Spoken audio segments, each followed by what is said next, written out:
Hello Leos, welcome to Guruma Hindi tarot. और ये reading है 14th ऑफ फरवरी से लेके 20th ऑफ फरवरी तक की। तो चलिए देखते हैं आपके लिए क्या मैसेज है इस वीक में और आप क्या एक्सपेक्ट कर सकते हैं अपनी लव लाइफ में। Messages for Leos.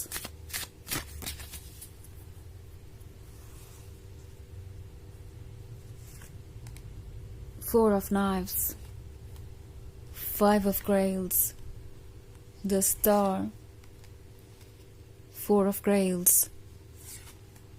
and the Moon. Okay. So हमारे पास है द स्टार। लगता है जैसे कि कोई आपको हर्ट करके सोच रहा है कि क्या आप उनसे अभी भी प्यार करते हैं। मतलब कोई वजह नहीं छोड़ी कि जिसके लिए आप उनसे प्यार करें और अब वो चाहते हैं कि आप उनसे प्यार करें। कहीं ना कहीं उनके दिल में अभी भी ये होप बाकी है कि जो कुछ हुआ उसके बाद भी लियो आप उन्हें भूल नहीं पाए होंगे, क्योंकि आप वाकई में एक बहुत डेडिकेटेड लवर हैं। आपका लव फियर्स है, आपका लव मैग्नेटिक और एडिक्टिव है। ये पर्सन उन लोगों में से है जो कह कुछ देता है, सोचता कुछ और है, और अक्सर सोचते बाद में है कुछ भी कहने के। प्रॉब्लम ये है, मे बी इस पर्सन ने कुछ मिस्टेक्स की ये सोचकर कि लियो तो मुझसे इतना प्यार करते हैं कि लियो कभी मुझे छोड़ने के बारे में सोच सकते ही नहीं। वो तो मेरे साथ ही रहेंगे और मैं जो कुछ भी कर रहा हूँ या कर रही हूँ वो सब ओके रहेगा। बट सिचुएशन डिफरेंट है यहाँ पे। ओके ये अब रियलाइज कर रहे हैं कि जिस भी चीज से आप गुजरे उस चीज ने आपको बदल दिया। आज आप जो पर्सन है वो उससे कहीं अलग है जो उनसे कभी मिला था। ये बात काफी ज्यादा सरप्राइजिंग है उनके लिए, क्योंकि अभी भी आपसे वही प्यार एक्सपेक्ट कर रहे हैं, जबकि इन्होंने आपको ट्रीट ऐसे किया कि आपको कभी लगा ही नहीं कि वो किसी सीरियस रिलेशनशिप में आना चाहते हैं या सीरियसली आपकी परवाह करते हैं।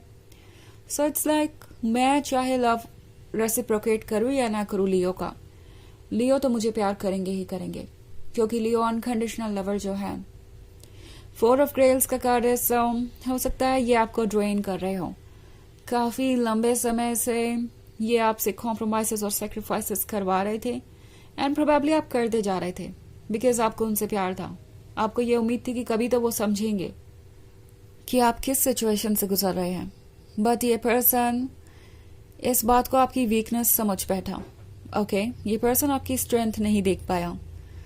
एक्चुअली लियो इस पर्सन को जरा भी अंदाजा नहीं था कि आपके अंदर इतनी स्ट्रेंथ हो सकती है कि इतना प्यार करने के बावजूद भी, इतना इमोशनली उनसे कनेक्टेड होने के बावजूद भी आप उनसे दूरी बना सकते हैं। ये बात इस पर्सन को अब बिल्कुल भी डाइजेस्ट नहीं हो रही, और ये थोड़े रेस्टलेस भी हो गए हैं, क्योंकि जब से उन्हें ये पता लगा है उनकी ये उम्मीद खत्म होती जा रही है कि अब आप कोई इनिशिएटिव लेंगे। मतलब हो सकता है उन्होंने ही गलती की हो, उन्होंने ही सब कुछ मेस्ड अप कर दिया, एंड अभी भी आपसे ही एक्सपेक्ट कर रहे हैं कि आप कुछ इनिशिएटिव लेंगे। मे बी आप दोनों के बीच कुछ आर्ग्यूमेंट हुई, कुछ उन्होंने कहा कुछ आपने कहा, बट वो एक तरीके का बस कम्युनिकेशन था जिसका कोई मतलब नहीं था। कभी कभी ये पर्सन जानता है कि वो कितने हर्टफुल हो जाते हैं, और आपने जो भी कहा सिर्फ अपने आप को डिफेंड करने के लिए कहा। एंड ऑब्वियसली ये कोई ऐसी चीज नहीं है जो एक दिन हुई हो, मे बी ये कब से होता चला आ रहा है। ये एक प्रोसेस है, ये एक ऐसा साइकिल है जो कभी टूटा ही नहीं। आप इंतजार करते रहे कि वो कब बदलेंगे, वो कब आपको समझेंगे, बट ये पर्सन आपको समझ ही नहीं पाया, या उन्होंने आपको समझने की कोशिश भी नहीं की। एंड मोस्ट इम्पॉर्टेंटली अगर वो किसी भी तरीके से आपकी समझदारी का फायदा उठाते हैं या आपके पेशेंस का फायदा उठाते हैं तो आप उसे नोटिस करेंगे। आप स्मार्ट हैं, आप समझते हैं कि आपकी बाउंड्रीज कहाँ हैं और आप उस पर कॉम्प्रोमाइज नहीं करेंगे। आपकी आंखें इतनी भी क्लोज नहीं है कि आप ट्रुथ को देख ना पाए और एक ऐसे पर्सन को अपना लव ऑफर करे जो उसके लायक नहीं है। अनकंडीशनल लव वैसे भी सिर्फ और सिर्फ इस बारे में होता है कि हम किसी पर्सन को उन चीजों के लिए जज ना करें जो वो कंट्रोल नहीं कर सकते।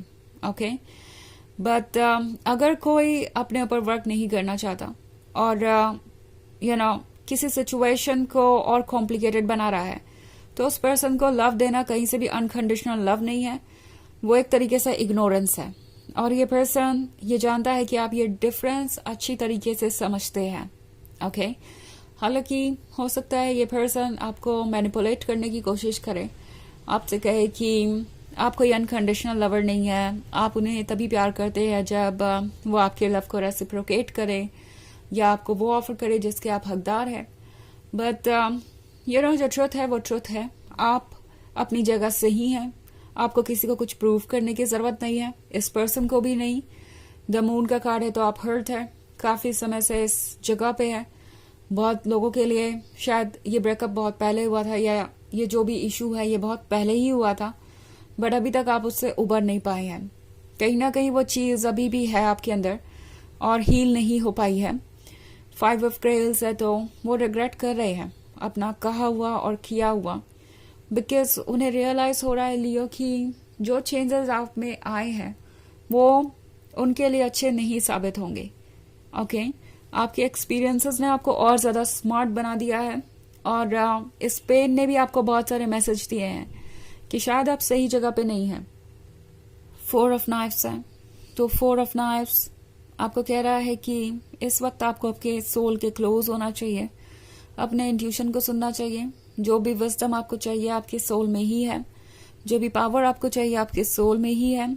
सो अपने हायर सेल्फ पे ट्रस्ट कीजिए और आगे बढ़िए। ओके, आपको किसी और जगह अपने लिए किसी तरीके का वैलिडेशन या सपोर्ट ढूंढने की जरूरत ही नहीं है। सो वैसे ही एक जनरल रीडिंग है, ये सबसे रेजोनेट नहीं करेगी।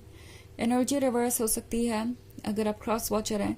इसके अलावा अगर आप पिछले वीक की रीडिंग देखना चाहें या ईयरली रीडिंग देखना चाहें 2025 की, तो उसका लिंक आपको डिस्क्रिप्शन बॉक्स में मिल जाएगा हमेशा की तरह। सो चलिए आगे बढ़ते हैं और देखते हैं और क्या मैसेजेस है आपके लिए लियोस।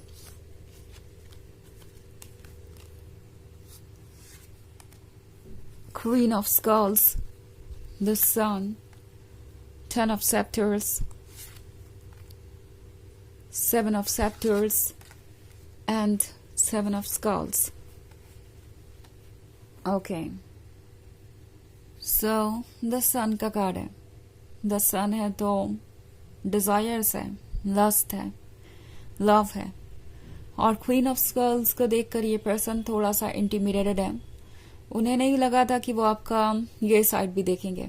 उन्हें पता है कि अगर वो वापस आए तो उन्हें आपके सवालों का जवाब देना पड़ेगा, वो भी सेटिस्फैक्टरी जवाब। कोई बहाना या कोई मैनिपुलेशन काम नहीं आने वाला है। 7 ऑफ सेक्टर्स है तो टैरो आपसे कह रहा है कि आप किसी भी सिचुएशन से बाहर आ सकते हैं अगर आप वहां ट्रैप्ड हैं तो भी। ओके, मे बी द सन इस वक्त पास्ट के बारे में बात कर रहा है, उन फीलिंग्स की जो आप दोनों को एक दूसरे की तरफ खींच रही है।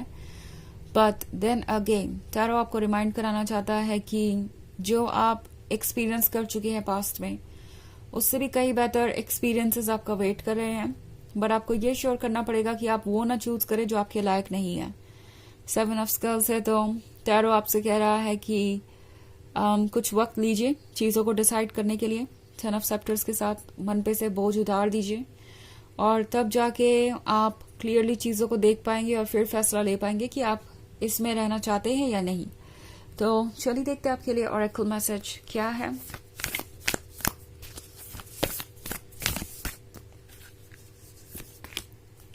Priestess, how are you being called to step up and lead.